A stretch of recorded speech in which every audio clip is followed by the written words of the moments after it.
אם את תעשי ככה זה לא טוב. בעיקר לא לחיות. היינו באושוויץ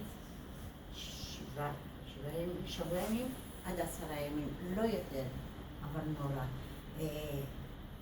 אחרי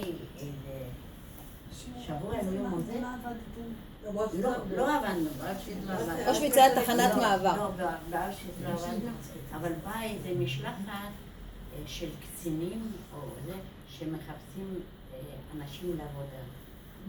ואז שוב התפשט, וצריכים, אני פעם קראתי ספר דוד סם או משהו כזה, על הכושר, זה משהו, ולקחו אותנו, את ארבעתנו, אנחנו כבר נשארנו ארבעתנו לעבודה. הגענו לחריסטיאנשטיין, פעם בלילה, פעם זה, אוקיי. עם רכבת? מהרכבת, כן. וכשירדנו שמה, זה כבר היה טיפה יותר אנושי, אני יודעת, אבל היינו הולכים בבוקר לעבודה כל כך רחוק. ואם אני אספר לכם איזה עבודה נתנו לנו, את הצינורות הגדולים של ביוב, זה שאנחנו נחפור ונכניס אותם. אני לא יודעת איך שאני אעשה את זה, אבל אני לא יודעת. אני לא מרשה לילדים ולנכדים שלי להגיד אין לי כוח. אין דבר כזה. זה עניין, תגידו אין לכם חשק, זה בסדר. תגידו אני עייפה. עייפה? אוקיי, אין עייפות. אין עייפות. אין עייפות. כשאת בתחת לחץ ושכל רגע את יכולה לגמור את החיים, את מתנהגת וכך, אין היגיון, אין חוכמה. איך היה נראה יום עבודה שלכם במחנה הזה? היינו בבוקר הולכים כמה קילומטרים ברגל. אחרי נפטר? מה? אחרי נפטר קודם כל? לא, אני לא זוכרת נפטר. לא, בערב היה נפטר שחזרנו. אז זה סתם מינוי בשביל, וכל היום כמובן לא קיבלנו.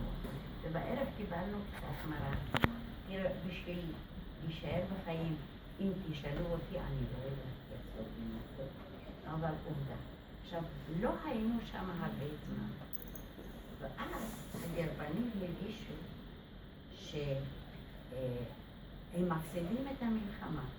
אז החליטו לברוח יחד עם בני ערובה, זה ענק. זה הצעדת המוות. הם הלכו מגפיים נעליים, לנו כמעט שלא היה נעליים. לא ביגוד, הלכנו 30 קילומטר כל יום.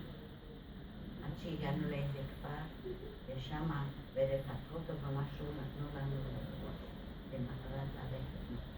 אז החורף שלג. חורף שלג. אני זוכרת שעברנו על יד מים, ואנחנו לחצנו ולא להתנתק כל כך הרבה זמן, זה לא פשוט. אחרי 6 שבועות של הלילה. היה סיפור עם אחד החיילים. לא, אני לא. יש כל מיני דברים. אני רוצה להתקדם, אחרת אני לא אגמור. הכניסו אותנו לרכבות אחרי 6 שבועות. 6 שבועות. זוכרת כמה התחלתם וכמה כאילו... אנשים נופלים, אנשים מתים, אנשים... מי שעצר ירו בו. הלכנו, כי אחרת יורים בך. אחרי 6 שבועות הכניסו אותנו לרכבות והביאו אותנו לברגן-בלזן. ושם כבר לא התביישו. הם אמרו, זה מחנה שאתם מתים. זה בסדר. אחותי הייתה מפות שושן. 2 אחיות שלי. אני הייתי הגיבורה. אני החזקתי יותר מאמץ משלים. וברגע נתנו לכם אוכל